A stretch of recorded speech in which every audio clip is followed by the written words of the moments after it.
নবীর প্রতি ভালোবাসা, আপনার উষ্ণ ভালোবাসা অন্তরের মধ্যে পয়দা হবে। আল্লাহু আকবার। একটা ওয়াকিয়া পাকিস্তানের এক আলেমে দ্বীন লিখেছেন সোশ্যাল মিডিয়াতে, না বললেই নয়। এক যুবক সবসময় মদিনা শরীফে নাকি ঘুরঘুর করত, হঠাৎ করে রওজায়ে রাসূলের সামনে যখন কান্না করছে, পুলিশরা তাকে ধরে ফেলেছে। ধরে টেনে হেসে নিয়ে যাচ্ছে, তখন সে চিৎকার করে কাঁদতে লাগলো, ইয়া রাসূলুল্লাহ, পাকিস্তান মে থা, সব কুছ ছোড় দিয়া আপকে খাতির। তাকে পুলিশরা এজন্য, সৌদি গভর্নমেন্ট অ্যারেস্ট করছে এজন্য, কারণ তার পাসপোর্ট নেই, ভিসা নেই। সে অনেকদিন ধরে পলাতক ভাবে চলছিল, হঠাৎ করে পুলিশের নজরে এসেছে, এজন্য গ্রেফতার হলো। কিন্তু যখন তাকে নিয়ে যাচ্ছিল, সে তখন ওই পুলিশ বাহিনীর কাছে বলতেছিল নাকি, আমাকে 2 মিনিট সময় দেন, আমি রাসূলে পাকের কাছে কিছু বলতে চাই। হাই হাই হাই, আমার নবী জিন্দা নবী, হায়াতুন নবী।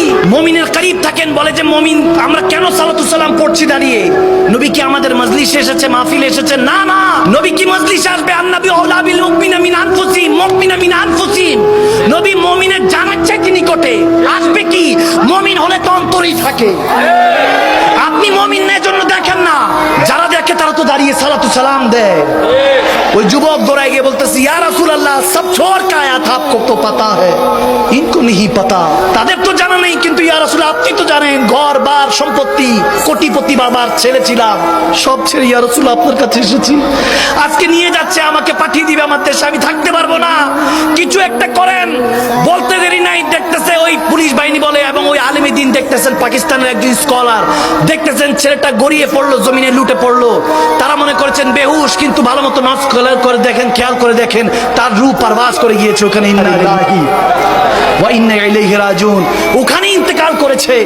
আরে চাওয়ার মতো চাওয়া সাজাতে জান্নাতুল বাকি ওখানে নসিব হয়েছে। আমার কামলিওয়ালা নবীর কাছে চেয়েছে, এজন্য নবীর কদমে নসিবও হয়েছে থাকার। আপনি অন্তর থেকে চান, আমার নবী ভাঙা ঘরে আসতে পারে না, কে বলছে? আমার নবীর আহলে বায়াত আসতে পারে না, কে বলেছে আপনাকে? আপনি চান আমার নবীর তাজকিরা নিজের বাচ্চাদেরকে, সন্তানদেরকে শিখাবে? আমাকে বলেন, আমার মদিনাওয়ালা 8-10টা মুর্দা মানুষের মতো মদিনাতুল মুনাওয়ারায় পড়ে আছে, নাউজুবিল্লাহ। এই আকীদা শিখানো হচ্ছে। আমার কামলিওয়ালা নবী মদিনাতুল মুনাওয়ারা 8-10টা মুর্দা মানুষের মতো পড়ে আছে, নাউজুবিল্লাহ। तुझे कैसे पता चलेगा कि हुजूर क्या था, क्या है? वो जो बेरलोबी की चोटी में बैठकर जिक्र मुस्तफा पे फिदा हुआ था, उन्होंने कह दिया जो मुर्दा कहे वही मुर्दा है वल्लाह, जहन्नम में उसका नाम कुंदा है वल्लाह, तू जिंदा है वल्लाह, तू जिंदा है वल्लाह, मेरे चश्मे आलम से छुप जाने वाले। सुभान।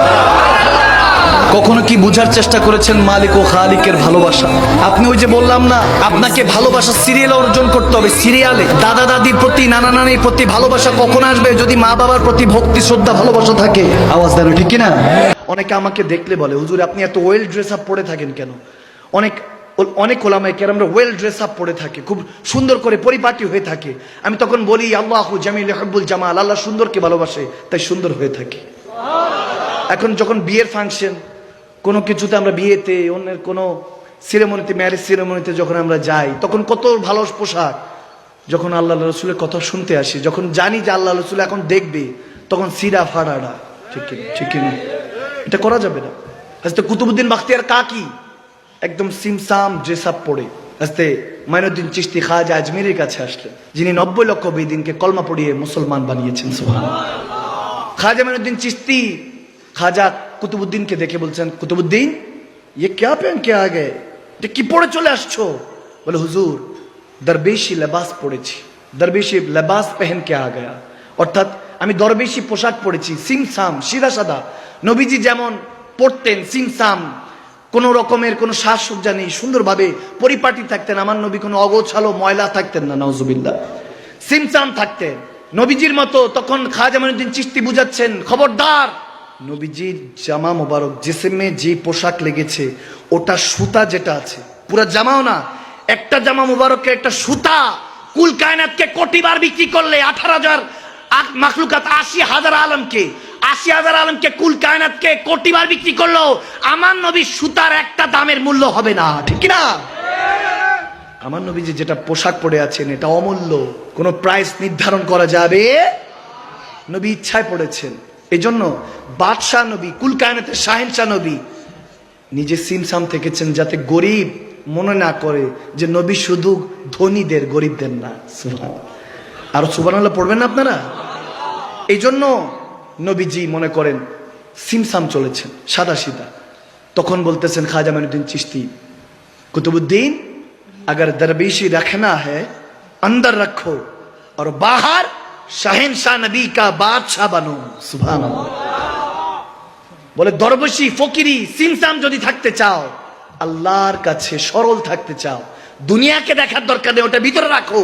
আর দুনিয়ার বাইরে তুমি যেহেতু আলেম, ওয়েল ড্রেস আপ পরে থাকো, বাদশাহ শাহেনশাহ নবীর বাদশাহ উম্মত এমনটা দেখো যাতে জামানার বাদশারা, জামানায় দুনিয়ার প্রাইম মিনিস্টাররা তোমাকে টিস্যু পেপার মনে না করে।